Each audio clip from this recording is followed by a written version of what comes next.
Yeah. Testing, 1, 2, 3. We're testing out some audio and video stuff. Another Workday. Yeah, another Workday. This is the first time we're doing a dual sound setup. So he's wearing a lavalier mic that's connected directly to the camera, and I'm using a handheld which is connected to this audio player, audio recorder. And then in editing, we're gonna mix them together and then see what it sounds. So your audio should be on your channel, my audio should be on my channel, and it should hopefully come out pretty good. And then you combine them. Combine them in the editing, yeah. Is that complicated? No, but actually it reminded me I should probably make the clapper thing. So hold on a second. Clapper. My cigarette's still gonna get lit. We'll do it here. Okay.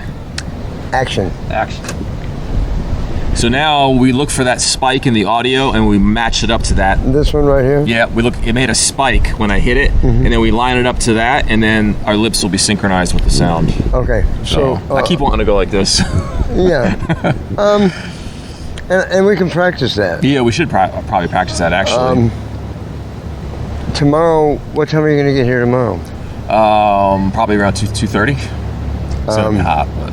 So, in the heat of the day. Heat of the day, man. Do you people only realize what we do? I know. It's either freezing cold or burning hot. Well, that's Texas. Yeah. Right now, if we were... I forgot to tell you, they're looking for me. Yeah, the cops.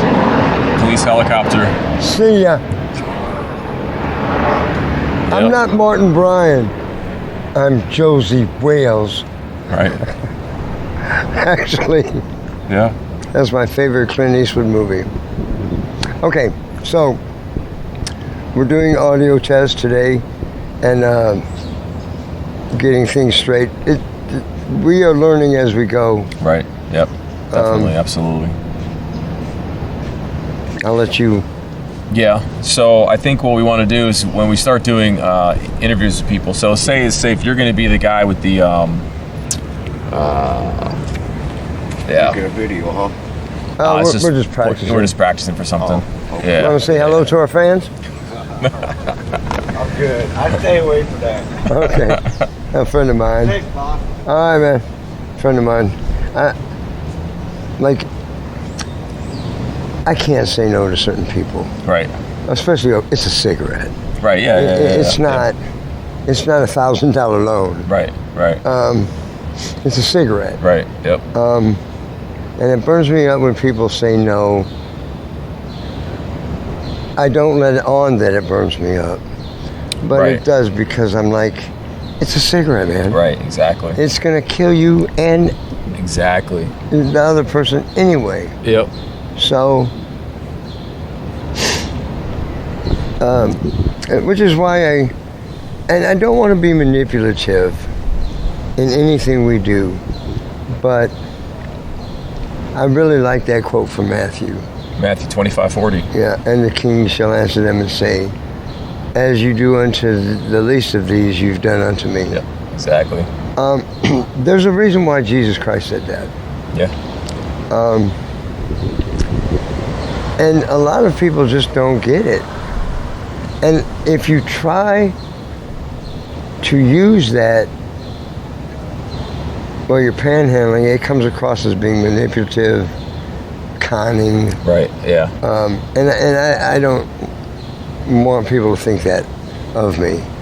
Because believe me, there's more than enough people that are willing to give $1, give $20. In this last year, I've gotten a $100 bill 8 times. That's more than ever in my life. Wow. As a homeless person. That's cool. So let me take my hat off.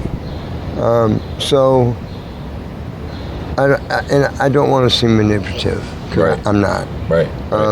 When I go out there and ask for help, I'm floored if I just make $20 and some Cooper's mac and cheese. Right. You know, that's a great day. If I run into that one certain individual who says sure, like this one guy in front of the Marriott. I asked him if he could help a homeless guy out. And he said, I sure can. Without hesitation, he stands up, he pulls out a $100 bill, and he gives it to me. Yep. Without hesitation.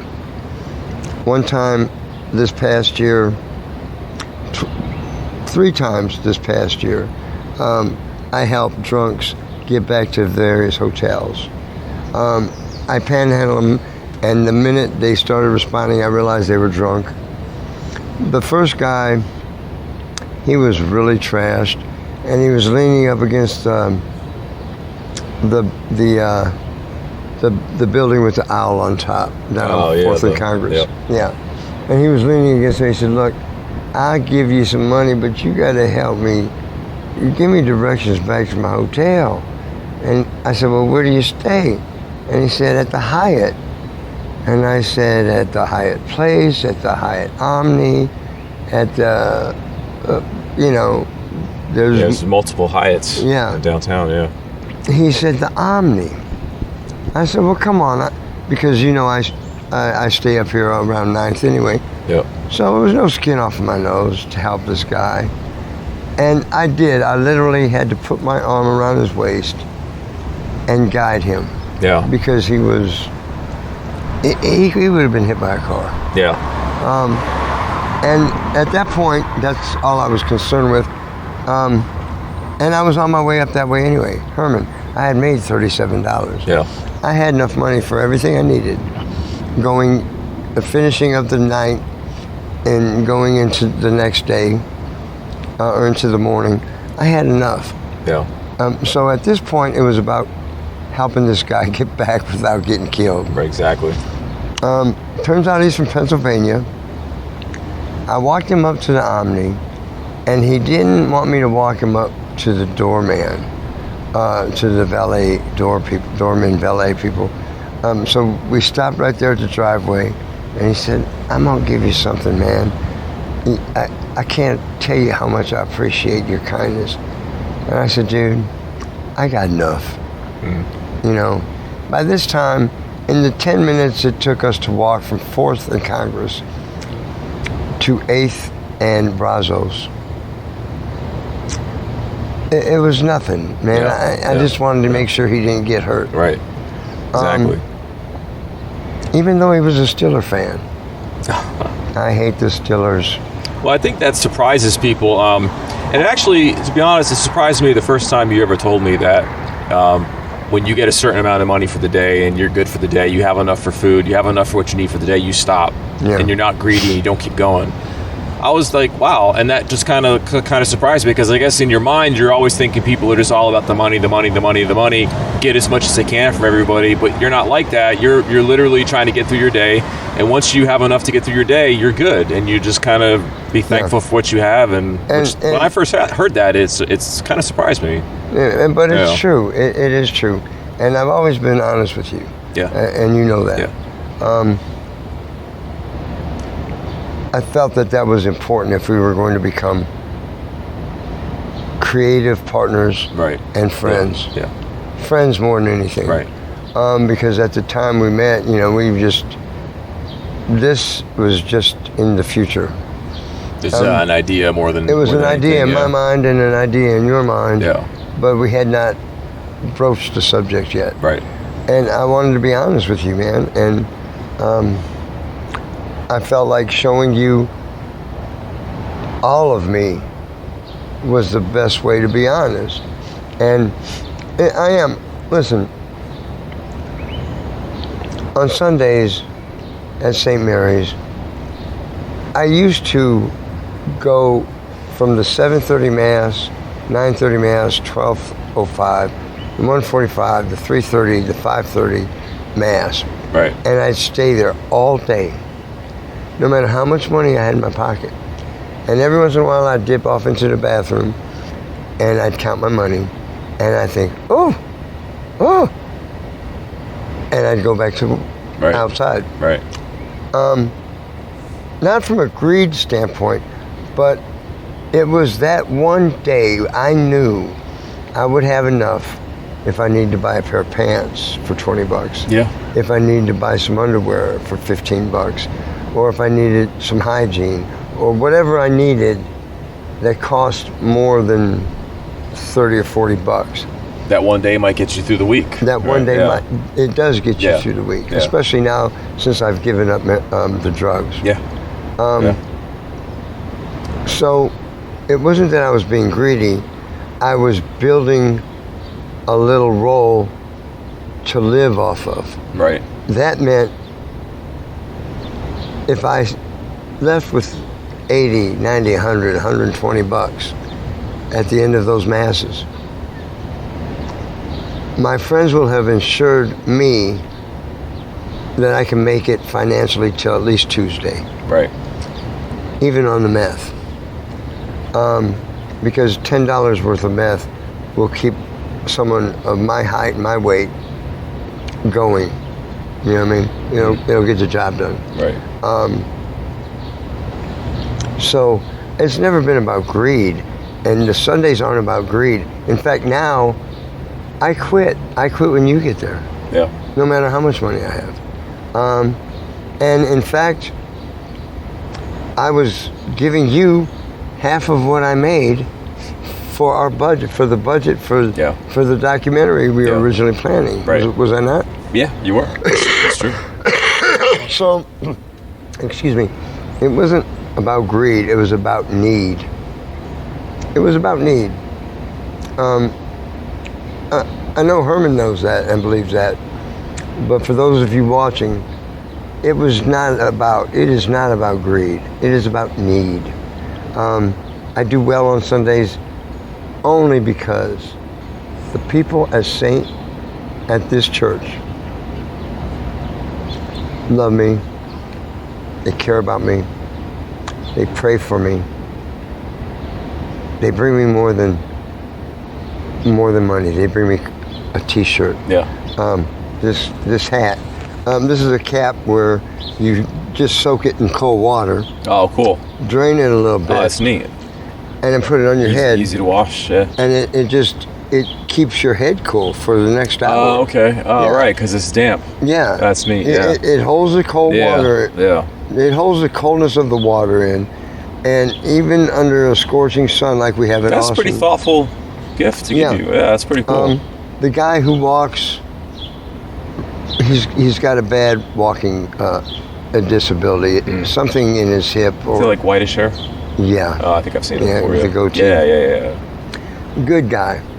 And I didn't ask him to buy this for me. Most of the things I get now, I don't even ask for. Yeah. I hardly ask any of my people here for money anymore. They just give it because they know I need it. They don't care why I need it. They just give it. It's their blessing. It's my blessing. Yeah. And it's a lesson that I've learned, that you don't have to lie to people. You don't have to manipulate people. You can just talk to people. And there's such good people at St. Mary's, and they care, and they do. They love me. They care about me, and I get that from you too. Yeah. And your daughter, and the rest of your family. I think they have some love for me. They care about me, and I appreciate that. Yeah. That more than any money. I'll tell you what. If I didn't get but $10 or $15 a Sunday now, I would still be here every Sunday. Yeah. I would still be here every Sunday. Well, you have a lot of friends here. I mean, I've seen that. Yeah. You really are part of the family here. You're a part of the community of this church, and you have Yeah. family that are here, friends that are here. Me and Daryl. Yeah, both of you guys. Yeah. You're literally part of the community. If you guys were not here, it would not be the same. I talk to my daughter about it all the time. She goes, these guys, they're part of the church. They're actually part of the church. If they weren't here, there'd be something missing. It would not be the same experience. Do you know how good that makes me feel? It's true. I mean, it just, yeah. I mean, it's not true for every person that passes by. It's a behavioral thing. It's a spiritual thing. It's a mindset thing. You know, there are some people that they scare you when they walk by. Yeah. We've had that here before. But you guys, particularly because of who you are and because you're present and you don't threaten the church and you have the right heart and the right mind, you know, and who you guys are, it's a combination of things. I went to parochial school, to St. Mark's Elementary School in Gary, Indiana. From the 1st grade to the 7th grade. And then I came down to Texas. But I was raised by 2 very decent people. And there's some lines I won't cross. Yeah, I spent 25 years in prison. Yeah, I'm a convicted felon. Yeah, I've got 190 misdemeanors. It just sounds ridiculous to hear that number. You would think that I'm a drunk driver, or that I just can't stop speeding. Yeah, exactly. Cops chasing you. There he is again. Go get him. We just pulled this guy over 10 minutes ago. These are the next to go. Yeah, they gotta go, man. They really do. Yeah. But this is my family. Yeah. And this is why I agree with you about discretion. Yeah. When it comes to St. Mary's. Yeah. This is our headquarters. Yeah. This is your daughter's church. This is our church. For all intents and purposes. Yeah. If I died this week, I would want you to have me. Right. The ceremony, I would want absolutely. it to be For held sure. here. 100%. With lights and cameras and everything. We're here today to say goodbye to Martin. He was a good old sod. And someone in the back says, he owes me $30. Right, exactly.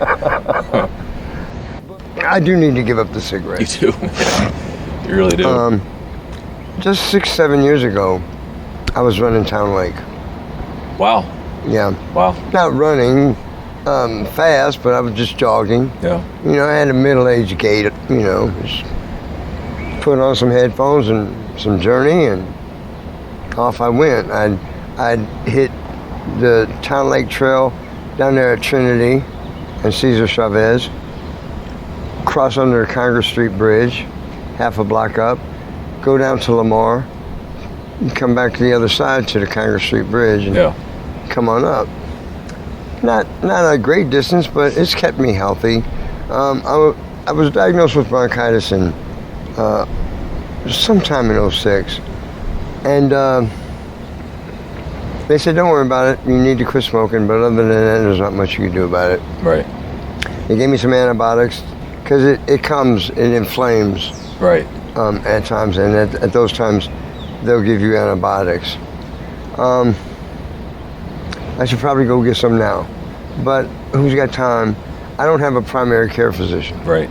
So the only 2 doctors I know come to 6:30 Mass. The one is still practicing family medicine, and even if he gives me a prescription, I guess Medicaid will cover it. I get Medicaid. Yeah, okay. But I don't want to burden him. Right. You know what I mean? And then Doc, of course, he's retired. He's a retired anesthesiologist. He looks out for me and Daryl quite a bit. Well, for what it's worth, let me tell you this story, because I used to smoke cigarettes. I started when I was 13. We're at 19 minutes 19 and 25 minutes, yeah. seconds. I started smoking cigarettes when I was 13, just to be rebellious. And then so it quickly became a habit. And I smoked all the way up into my 20s. I think by the last cigarette I ever smoked, I was probably somewhere around 25, probably under 25, but I certainly no more over 25. And I had several attempts to quit. It was very hard, as you know. But all throughout those 10 years, I had bronchitis all the time. Every year I had bronchitis. I was always sick. One year I had bronchitis really, really, really bad. Dude, I was coughing. My chest hurt so much, and I was smoking because I wanted to smoke, but I couldn't, because when I would breathe in the smoke, it would hurt my lungs so bad. I literally could not smoke. That sickness broke the physical addiction of cigarettes. And by the time I got well, I realized that I was over the physical addiction, and that I could move on. But then there was the psychological addiction. So every time I used to drink beer back then, every time I drank a beer, I'd crave a cigarette. Every time I drank coffee, I'd crave a cigarette. Every time I ate a certain food, I'd crave a cigarette. And so I had to go through all that. But when I finally quit smoking, I've never had bronchitis since. My chest doesn't hurt anymore when I run. No. You know, I mean, it's my health overall improved significantly. They say that within 30 days of quitting. Yeah. 30 days of your last cigarette, your lungs are 50% improved. Yeah. And I know this to be true because I did quit. Yeah. I quit for 7 years. Oh, wow. Okay. I quit for 7 years. The prison I was at, all the state prison systems have pretty much done away with smoking. They have, yeah, that's true. You can't buy cigarettes in there. You just have to quit. Yeah. Now you can buy tobacco and you can buy cigarettes, but a pack of Pall Malls, which costs $7.50 out on the streets, is going to cost you $50. Wow, $50 at least. Yeah, I heard cell phones cost like $1,500. Yeah. Wow. Because you can communicate unmonitored. Yeah. However, in Indiana, when you get caught, if you get caught with a contraband, with a phone. Oh, okay. A phone If specifically. you get caught with a phone, they charge you with conspiracy to escape. That's ridiculous. They say that you having this phone gives you unmonitored, unfettered communications with anyone, and as a convicted felon, you're not given that right. Your phone calls must be recorded and monitored. So, but that should be a different charge of just illegal possession of a phone, not attempting escape. I mean, there's no evidence that you're trying to escape. I mean, that's like thought crime, where they're like convicting you of a crime that they haven't proved that you've committed.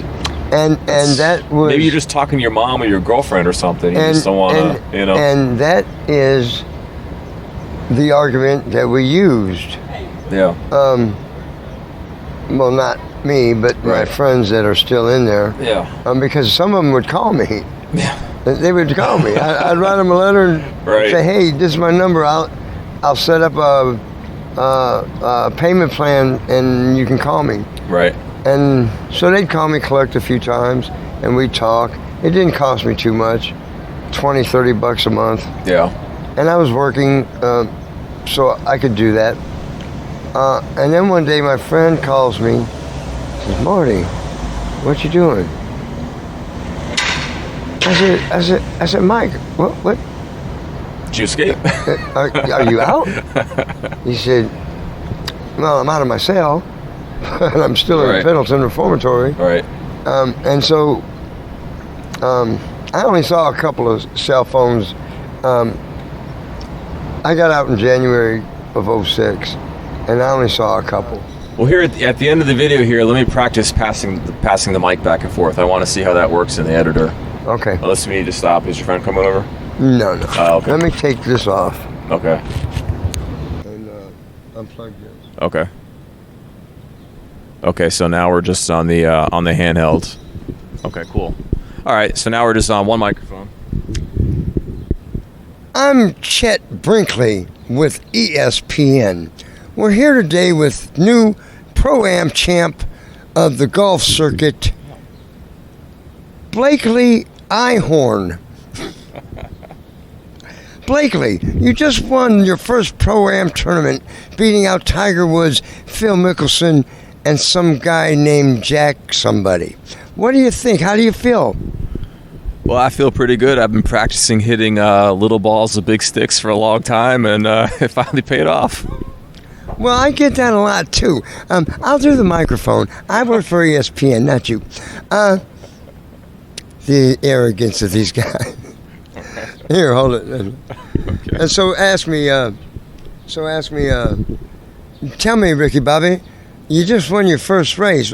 How does it feel to drive a NASCAR? Chet, I don't know what to do with my hands. Well, I was talking to my wife and family. I was saying, because on these handheld mics, you're supposed to talk right into it.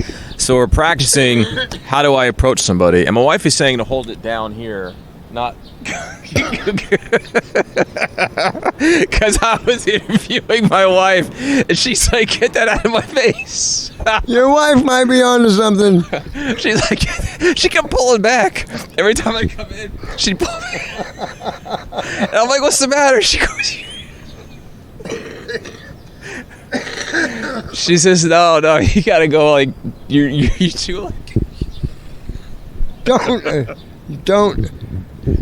There's a way to do it. Right. I'm sure we'll figure it out. I'm sure. But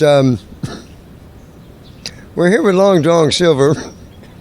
He just won a Blue Award for his work on Choking Me Softly. How do you feel about winning the award, man? Well...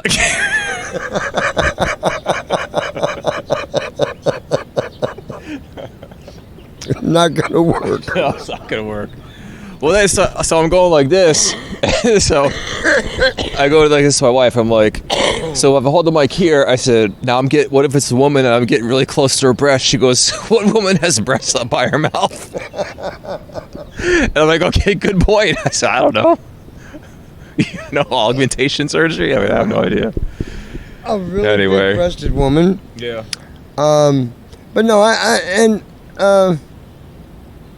yeah, there's an art to it, and this is why we're practicing. Yeah. We've been talking for 31 minutes, Okay. almost 32 minutes, Yep. and we've had some fun. We've had some laughs. For sure. I've coughed up some phlegm that didn't look too good. But I've got 5 days clear. This is my 6th day. I'm gonna make it. That's awesome. That is. That is awesome. That is. When we first met, and I showed you my habits. Yeah. I did so that you would know that I would be honest with you, Right. no matter what. That was my motivation for doing that, and I hope that worked. But the times that you told me, you should quit, I knew you were right. And I'm not mad at you at all for helping me. I'm not mad at you at all. Meth is not obviously physically addictive. It may be if you inject it. Yeah. Yeah, I've injected it once or twice, and I think, having experienced that, I think if you do that every time you use, I think it could be physically, the craving would be much more powerful. Like, it's nothing, man. I woke up Monday, I had a pain right here. And now, I know heart attack pain is usually like right here and up. From right here, it just spreads and goes up through the jaw and whatnot. So I wasn't worried about that. I was worried that I had smoked too much fucking poison. And that it was time to quit. And so I did. I made my mind up that day, and I didn't do anything else. I was on it, because even if you fall asleep while you're on it, when you wake up, you'll still be on it. So I was on it, but I knew in my mind I wasn't going to smoke anymore. The glass bowl you smoke out of, I gave that to a friend. I said, here, this is yours. I don't want no more. A couple of friends that, not friends, but acquaintances that I would buy my ice from, they've come up here, Marty, where you been, man? And I've explained to them, hey, Slim, no more. I'm done. And they're like, no way. Because wasn't I a go-getter? I would say, yeah, for sure. I was a go-getter, man. I was a friggin' go-getter. And I got the money. I got the dope. I brought the party. because that's just how I am. If I was a millionaire or a billionaire, that's how I would be. When I was at work on the weekends, man, party at my place, huh? I would bring the party. That's just how I am. Extroverted, outgoing, and meth just exacerbates that and just makes it faster and faster and faster. So, a good host I am until you piss me off. Right. You know, and then meth has a way of turning you into Linda Blair in The Exorcist, for real, seriously. So I'm done. I just woke up and I'm done, and I will benefit from that. I will benefit. My friends will respect me more. If I backslide, that's not going to happen. But if I was to backslide, I think they would put their arm around me and help me back up.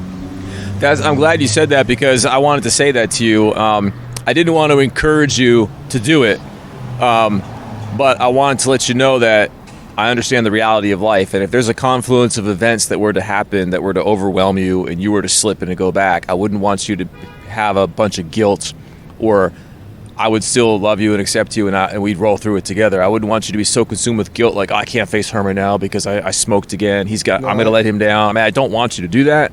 But if it were to happen, I wouldn't want the guilt. I wouldn't want the guilt to add to a burden that's already so heavy. You know what I mean? And I would not feel that way with you particularly. I just wouldn't, because I know this already. He didn't even have to say it. I know this. Everything he just said is 100% solid truth. Just as sure as the words that came out of Christ's mouth are the solid truth. And I know that. And I don't believe that'll happen. But if it does, I will let you know. Yeah. And we'll talk about it. And we'll figure out a way to get past that. Because I don't want to smoke anymore, Herman. It's just not fun anymore. It's just... Now that the pain here is gone, and I've been sober for, this is 6 days now? 6 days, yeah. I've been sober for 6 days. I'm realizing that I cannot sustain this mad rush to make money. Every waking moment of every day is spent getting money for this drug. Every moment of my day was either spent on this project, and believe me, I could function quite well. Watch my Invisible People interview and read some of the comments. They had no idea I was high. I'd been smoking meth all day. All day. And I didn't know this guy was in town.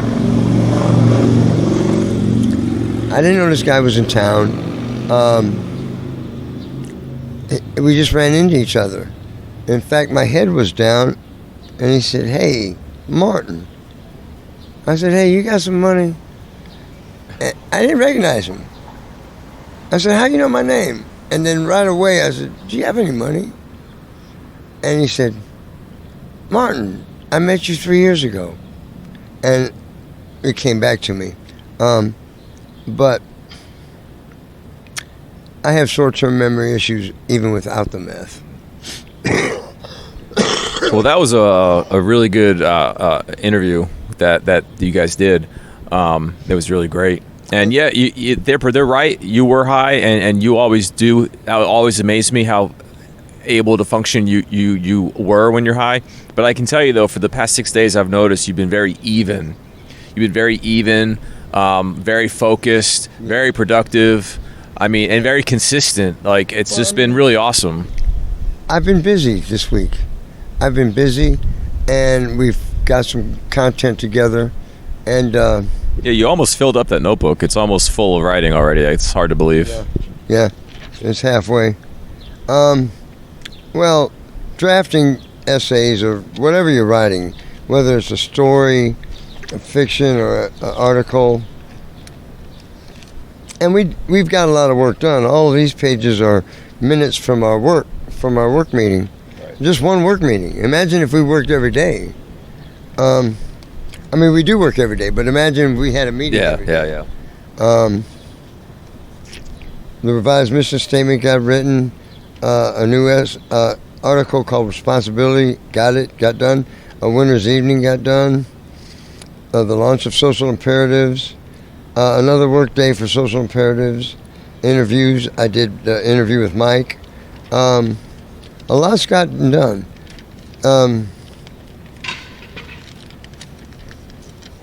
I've gotten the update for the mobile shower schedule with the Other One's Foundation. And this, I thought I had finally got it, but I didn't. So this is more than likely the final draft, but just because, and it turns out it's not. So this is the fourth draft of In the Dirty Downtown.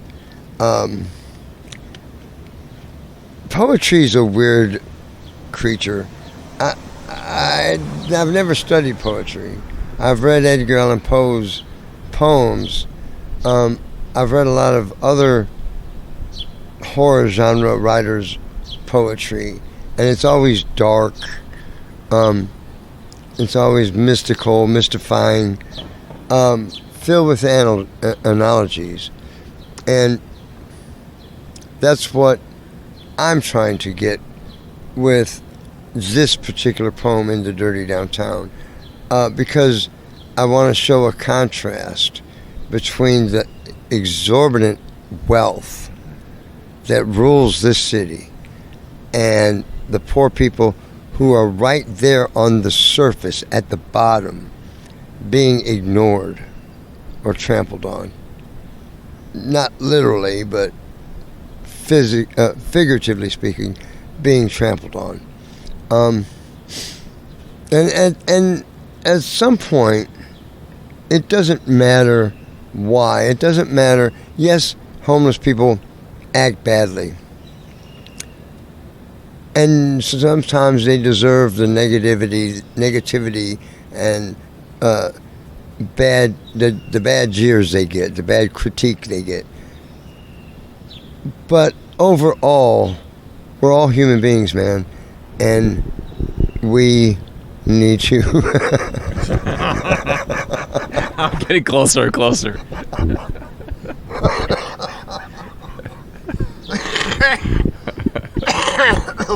All that because you bought me a pack of cigarettes? Yeah,